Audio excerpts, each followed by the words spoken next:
ओम शांति। 8 जनवरी 2025। बाबा के महावाक्य। मीठे बच्चे, बाप की श्रीमत तुम्हें 21 पीढ़ी का सुख दे देती है। इतनी न्यारी मत बाप के सिवाय कोई दे नहीं सकता।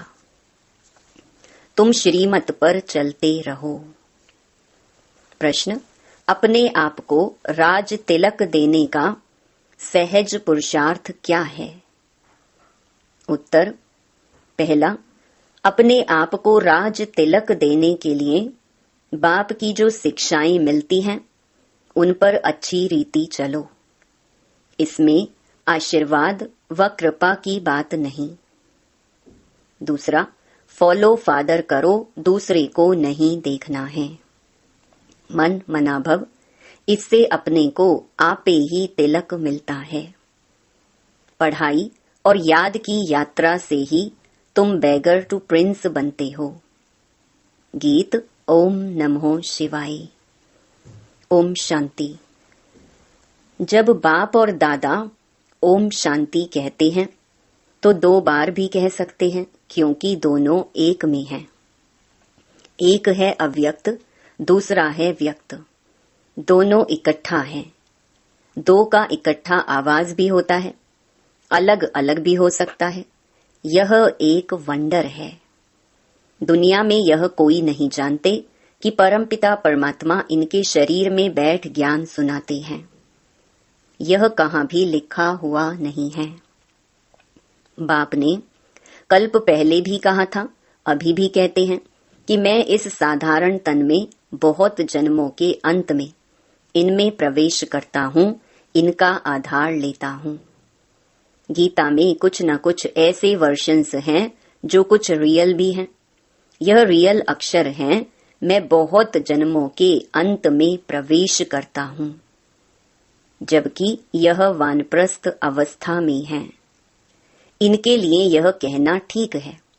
पहले पहले सतयुग में जन्म भी इनका है, फिर लास्ट में वानप्रस्थ अवस्था में है, जिसमें ही बाप प्रवेश करते हैं। तो इनके लिए ही कहते हैं, यह नहीं जानते कि हमने कितने पुनर्जन्म लिए। शास्त्रों में 84 लाख पुनर्जन्म लिख दिया है। यह सब है भक्ति मार्ग। इनको कहा जाता है भक्ति कल्ट। ज्ञान कांड अलग है, भक्ति कांड अलग है। भक्ति करते करते उतरते ही आते हैं। यह ज्ञान तो एक ही बार मिलता है।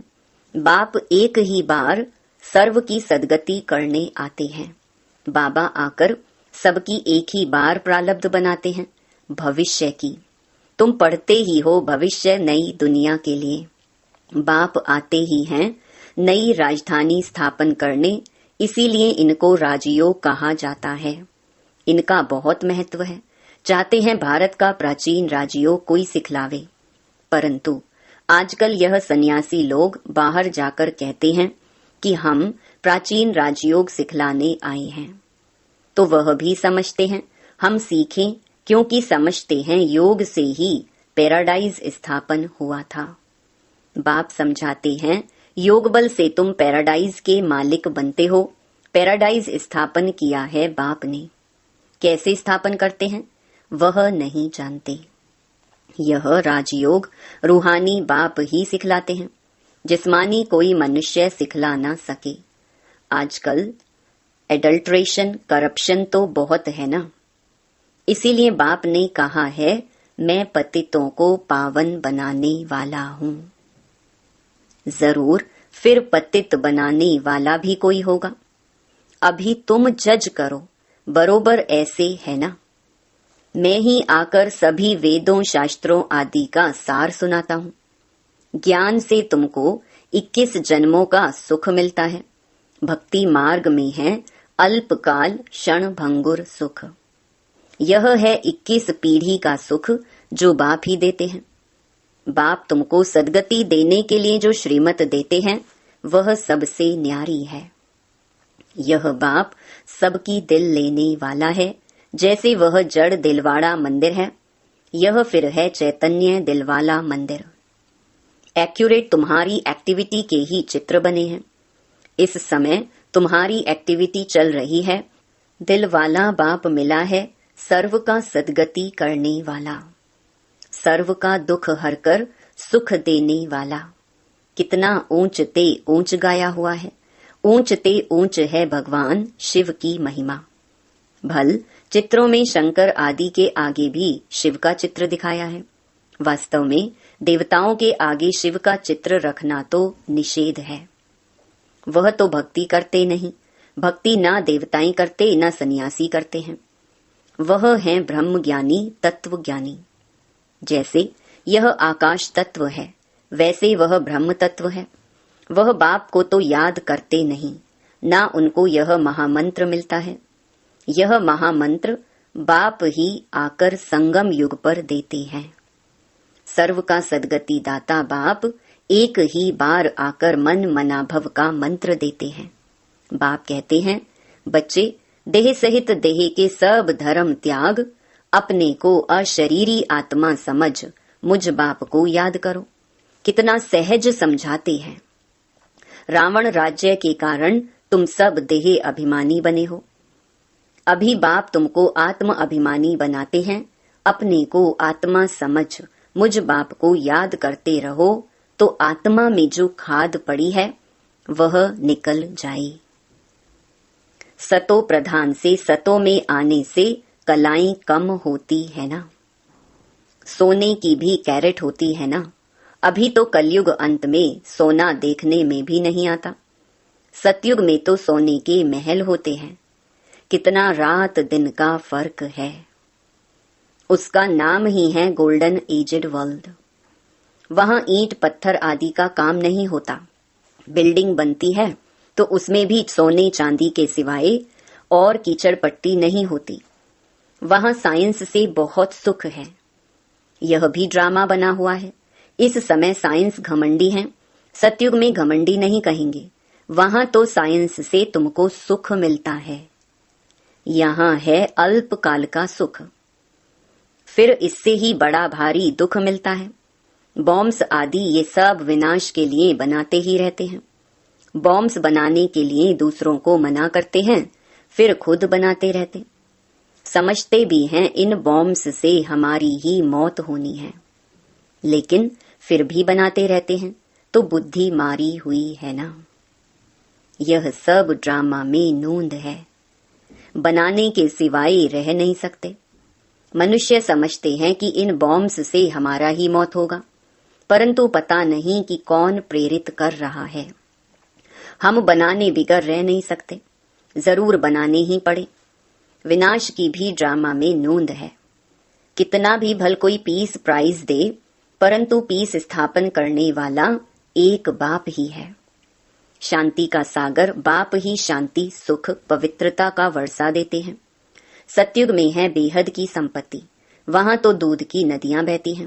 विष्णु को क्षीर सागर में दिखाते हैं। यह भेंट की जाती है। कहाँ वह क्षीर सागर, कहाँ यह विषय सागर। भक्ति मार्ग में फिर तालाब आदि बनाकर उसमें पत्थर पर विष्णु को सुला देते हैं। भक्ति में कितना खर्चा करते हैं, कितना waste of time, waste of money करते हैं। देवियों की मूर्तियां कितना खर्चा कर बनाते हैं, फिर समुद्र में डाल देते हैं तो पैसे वेस्ट हुए ना। यह है गुड़ियों की पूजा। कोई के भी ऑक्यूपेशन का किसको पता नहीं है। अभी तुम किसके भी मंदिर में जाओ तो तुम हर एक का ऑक्यूपेशन जानते हो। बच्चों को मना नहीं है कहाँ भी जाने की। आगे तो बेसमझ बनकर जाते थे, अभी सेंसिबल बनकर जाते हो। तुम कहेंगे हम इनके 84 जन्मों को जानते हैं। भारतवासियों को तो श्री कृष्ण के जन्म का भी पता नहीं है। तुम्हारी बुद्धि में यह सारी नॉलेज है। नॉलेज सोर्स ऑफ इनकम है। वेद शास्त्र आदि में कोई एम ऑब्जेक्ट नहीं है। स्कूल में हमेशा एम ऑब्जेक्ट होती है।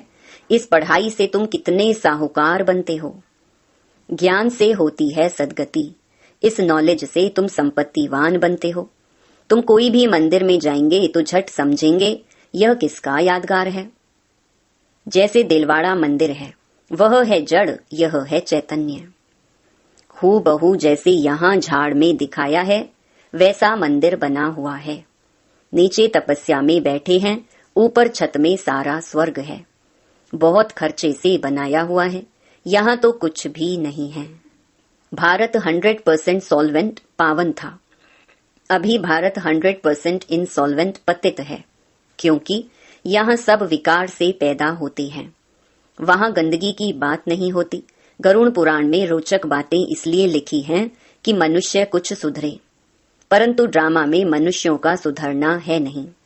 अभी ईश्वरीय स्थापना हो रही है, ईश्वर ही स्वर्ग स्थापन करेंगे ना। उनको ही हेवनली गॉड फादर कहा जाता है। बाप ने समझाया है, वह लश्कर जो लड़ते हैं वह सब कुछ करते हैं राजा रानी के लिए। यहाँ तुम माया पर जीत पाते हो अपने लिए। जितना करेंगे उतना पाएंगे। तुम हरेक को अपना तन मन धन भारत को स्वर्ग बनाने में खर्च करना पड़ता है। जितना करेंगे उतना ऊंच पद पाएंगे। यहाँ रहने का तो कुछ है नहीं। अभी के लिए ही गायन है, किनकी दबी रहेगी धूल में। अभी बाप आया हुआ है तुमको राज्य भाग्य दिलाने। कहते हैं अब तन मन धन सब इसमें लगा दो। इसने माना ब्रह्मा ने सब कुछ न्योछावर कर दिया ना। इनको कहा जाता है महादानी। विनाशी धन का दान करते हैं तो अविनाशी धन का भी दान करना होता है, जितना जो दान करें।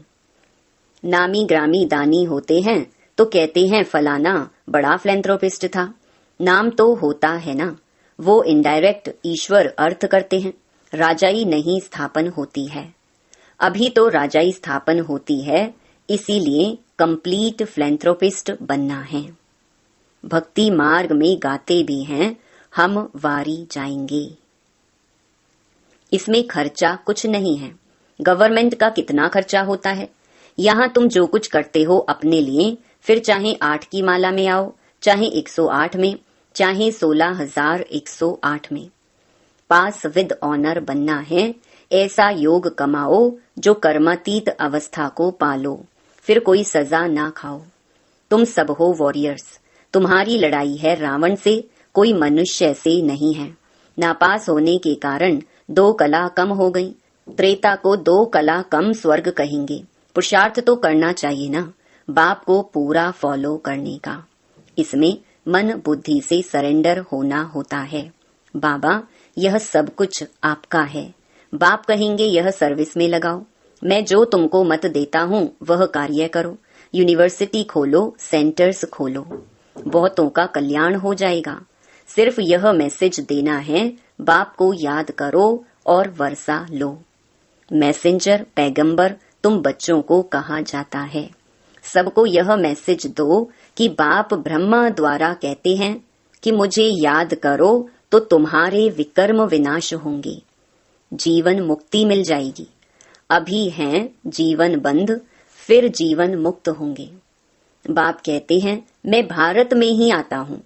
यह ड्रामा अनादि बना हुआ है। कब बना, कब पूरा होगा, यह प्रश्न नहीं उठ सकता। यह तो ड्रामा अनादि चलता ही रहता है। आत्मा कितनी छोटी बिंदी है, उसमें यह अविनाशी पार्ट नोंधा हुआ है। कितनी गुहिया बातें हैं। स्टार मिसल छोटी बिंदी है। माताएं भी यहाँ मस्तक पर बिंदी देती हैं। अभी तुम बच्चे पुरुषार्थ से अपने आप को राज तिलक दे रहे हो। तुम बाप की शिक्षा पर अच्छी रीति चलेंगे तो जैसे कि तुम अपने को राज तिलक देते हो, ऐसे नहीं कि इसमें आशीर्वाद व कृपा होगी। तुम ही अपने को राज तिलक देते हो। असल में यह राज तिलक है। फॉलो फादर करने का पुरुषार्थ करना है, दूसरों को नहीं देखना है। यह है मन मना भव, जिससे अपने को आपे ही तिलक मिलता है। बाप नहीं देते हैं। यह है ही राजयोग।